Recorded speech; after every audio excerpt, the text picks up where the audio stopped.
got into the throwing sports. I got done working at a bar. I was kind of sick of the lifestyle after a while. So I got out of that and I replied to an Indeed job post that was just looking for an axe throwing coach. So, I replied to that. Almost actually didn't go and to the interview, and then I did. And I was like, yeah, I'll give it a shot. Why not? And so I started doing it, and I actually wasn't too involved in the sport at that point. I was just kind of like, yeah, it's okay. And then, I was at that point, our leagues had started up, and I was throwing against Crawford and, Tyler Flynn and Josh Russo and all those guys, and they always were winning. So, I just kind of started to try and do better so I could beat those guys. And then, it kind of started going from there, and I started actually getting some wins and doing stuff. And then by my third tournament ever was Angrywood 2020, and I ended up taking my first win. With all that, again, it's just that confidence builder and made me realize I was like, man, I can actually do something with this. Like I'm doing really well with it. And then they were always at my back. They had, the support there for me, telling me I'm doing good and things like that. And that just pushed me even more. And this sport to me is something that helps to build confidence in people. I go through it with kids that I work with all the time in our facility is just, they don't quite have the confidence there. And once you start to help them understand their throw and you up their game, and then they're in competitive league and they're versing, you and a bunch of other, that's confidence building to some people, it's like, oh crap, I can do this. So I definitely think, going to tournaments and doing those things and having that little bit of a booster definitely helped.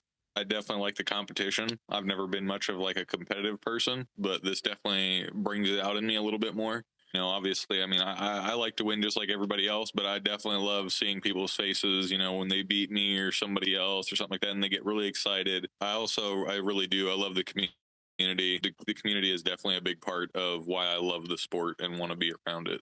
Honestly, even having both titles, I think it's still setting in for me to be the first ever World Knife Throwing League champion. That to me is that's still setting in more than the hatchet. I went there just trying to have fun with it.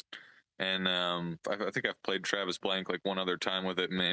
He's really good with knives. So I was kind of lucky, I think, to make it past on that last two throws that we had. But no, it feels great. It does. It's still very new because I'm still pretty new with the knife throwing myself. So I did start to invest a decent amount of time into my two spin, and I finally figured that one out. From there, it's just kind of like big axe for me at this point. I'll go and I'll throw a bunch of hatchet, and then I want to take a break, so I'll go and I'll pick up a knife or a big axe or something. I'll do 10, 20 throws with it, and then I put it down and I won't touch it again for a little while. The ones that I have more fun with, I try not to over practice with, kind of keep it fun in practice, but at the same time, I try and break that throw down within minimal amount of throws, kind of go through a pattern of, kill shot bull, and just kind of rinse and repeat it. I just kind of take it slow, each throw at a time. It starts just from breaking down the initial setup. I'll, making sure that I'm doing the right setup every single time. So it's just kind of finding that comfortable spot of where I'm bringing the knife back to throw forward and release. The last part that I kind of break down is my flick part.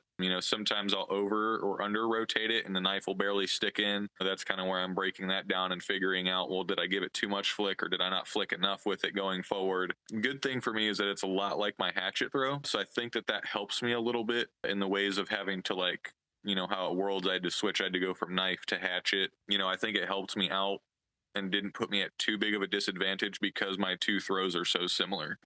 So it's easy when I break down my knife throw, I'm actually going to help myself, breaking down my hatchet throw a little bit more and, vice versa.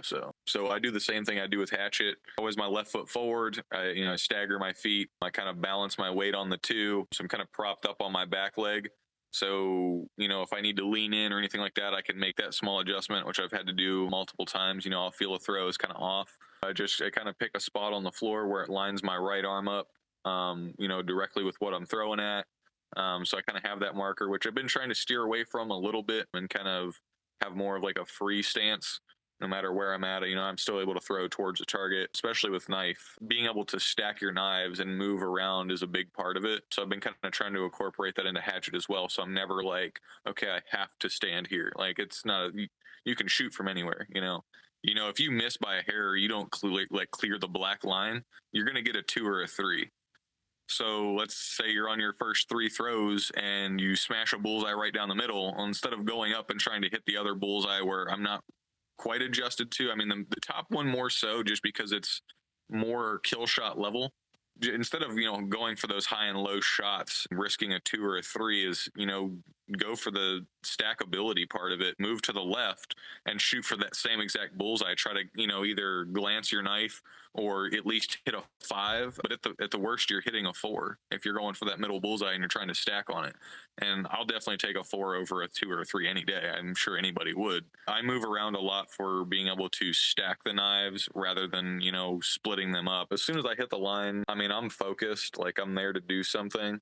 Man, I keep a clear headspace. You're always thinking on that last shot, like, oh, well, if I hit this, I do it. Like, well, when you're thinking about that, in my opinion, at least, and when I do it, I'm more likely to miss now because I've broken my train of thought. I've broken my focus. So that's where you have to be able to reset, go back into it, block that thought out, and just focus on your throw again. As soon as my match is over, I'm right back. I'll joke with you. We'll have fun, things like that. The biggest part with guards, like, I like those because they're flat. Now, obviously, guards can still catch depending on how you throw it, but I think it is going to help the stackable, like being able to stack them. I think that's going to help a lot for people. But the guards do definitely make it a little bit of a more challenging game. You stack 2 knives together and you have just enough room and you think you can squeeze in the middle, which I did that and I tried and failed horribly.